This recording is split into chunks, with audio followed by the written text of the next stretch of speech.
precolombina hace referencia al conjunto de imágenes pertenecientes a la etapa precolombina, es decir, antes de la llegada de Cristóbal Colón, que fue en 1492, cuando existieron las denominadas culturas nativas.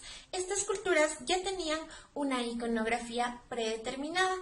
Esta era exquisita en cuanto a sus textiles, a sus tejidos, a su orfebrería, a su arquitectura, esculturas y demás. Una de las principales características que se revela en sus temas iconográficos podemos notar que es la observación del medio ambiente, la utilización de flora y fauna y geometría dentro de sus textiles y demás obras, ya que se ven plasmados símbolos geométricos, se ven plasmada la flora y la fauna del lugar. Asimismo, esto hace representación a la cosmovisión que se tenía en ese tiempo, como vamos a poder observar en los siguientes ejemplos.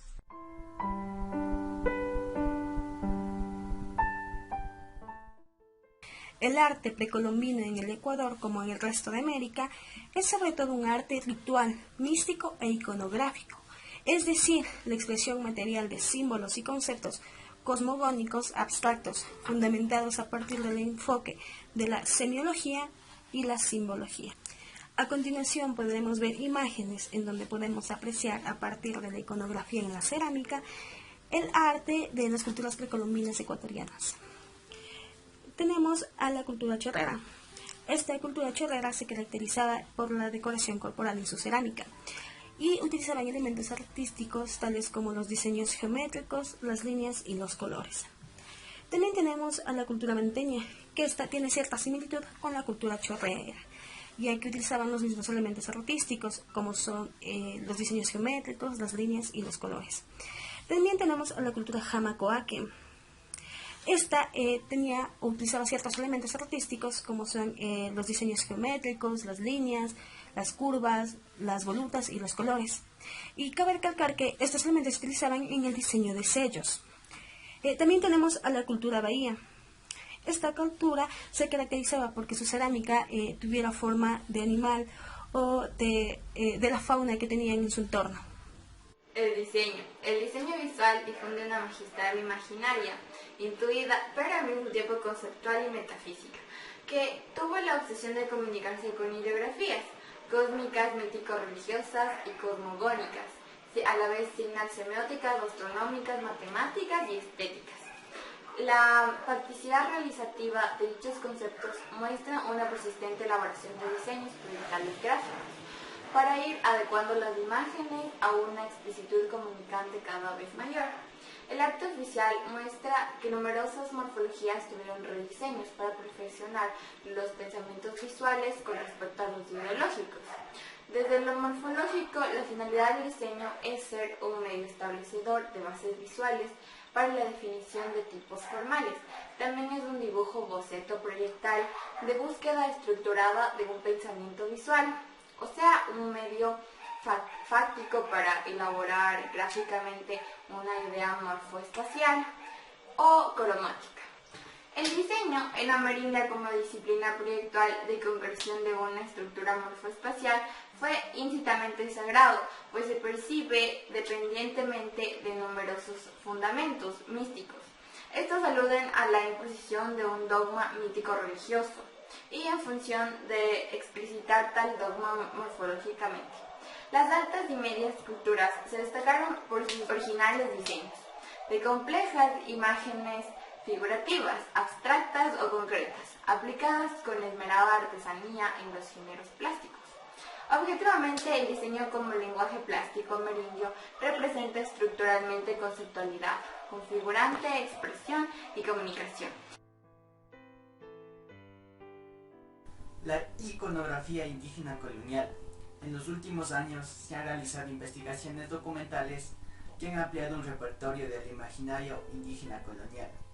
Los trabajos tienen la intención de esclarecer las condiciones socioculturales en las que se produjeron dichas imágenes, considerándose para ellos los principios religiosos, políticos y filosóficos que influyeron en el desarrollo de la vida de los naturales.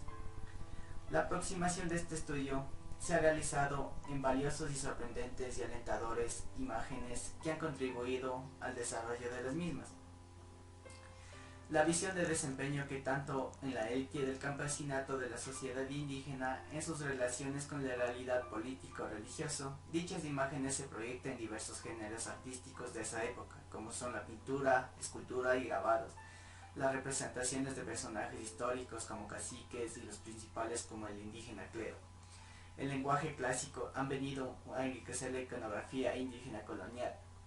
Entre otros aspectos tenemos la actividad social, que ricos y pobres han contribuido en los patrones de la naturaleza. La iconografía ha ocasionado objetos del linaje prehispánico con elementos de la cultura occidental, por ejemplo, en las prendas, que componen atuendos para expresar la grandeza y la riqueza material en la que lo basaban dichos personajes representados en dichas imágenes. El sector indígena ya conocido en la actualidad se ve notablemente enriquecido gracias a nuevos enfoques, obras ya registradas y los recientes hallazgos. Al sector indígena se destacó por sus actividades en la vida de los siglos coloniales, comienza a verse más retratado en el arte.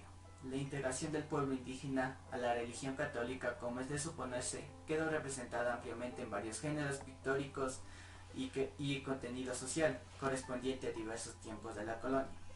Entre las obras del siglo XVI, la más sobresaliente del gran acervo son los murales de San Juan de Tipipaco, que representa una solemne procesión del Santo Entierro, escena en la que sobresalen los bellos rostros de las mujeres indígenas y el gran óleo dedicado a la procesión para festejar al milagro del Cristo.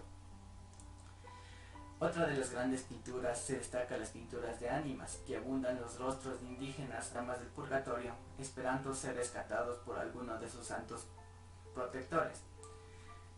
Ejemplos estupendos de este género devocionales son los lienzos que conservan en los templos de Santa María en el Estado de México, Santo Eugenio de Yuctemacán, por mencionar uno de los más famosos que muestran la fuerza que tuvo la creencia religiosa y aún se practica con intensidad en la actualidad. A continuación hablaremos del sorprendente mundo de la iconografía indígena, el cual nos abarca los símbolos ancestrales que revelan el ADN cultural de la identidad ecuatoriana. Existen alrededor de 2.500 representaciones iconográficas. Al pasar de los años se identificaron 14 áreas culturales y entre 36 y 40 pueblos tradicionales. La simbología ancestral pertenece a pueblos que vivieron entre los 4.000 y los 5.000 años. Estas representaciones son la cosmogonía, la sabiduría, la sociedad, la naturaleza y el género.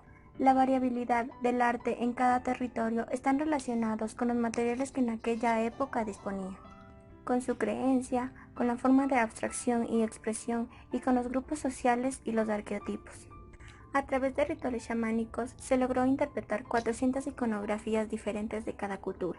Estas se las expresa mediante frases comunes para su época, como son la cosmogonía, que nos habla del origen cósmico. Nos habla del giro del universo como un regalo de los dioses, como por ejemplo la semilla sembrada en tierra fértil. Otra creencia que también tenían era el tiempo cíclico. Esto se lo relacionaba con las 4 edades del ser humano, como por ejemplo la travesura infantil, el ímpetu de la adolescencia, la experiencia del adulto y la serenidad del anciano. Estaban muy apegados a la creencia de la muerte y los ancestros. Nos hablaba que el espíritu no moría, simplemente era un ciclo más de este largo viaje que teníamos todos. Es por eso que cuando el ancestro moría, teníamos una gran compañía por el resto de la vida. Otra creencia tenían lo que es el género, que nos habla de la sexualidad, la fecundidad y la belleza que tiene la mujer. Esto se relaciona con la belleza y el poder que tiene la mujer sobre el mundo y sobre la naturaleza, el poder de dar vida. En este caso, a la mujer se la relaciona con un ser poderoso cuyo pasos enciende todo. Al referirnos a sabiduría, estamos hablando del chamanismo, que es la divinidad que habita dentro del chamán. Como por ejemplo tenemos una frase que es: de la oruga nació la mariposa y del chamán nació el sabio dios mono.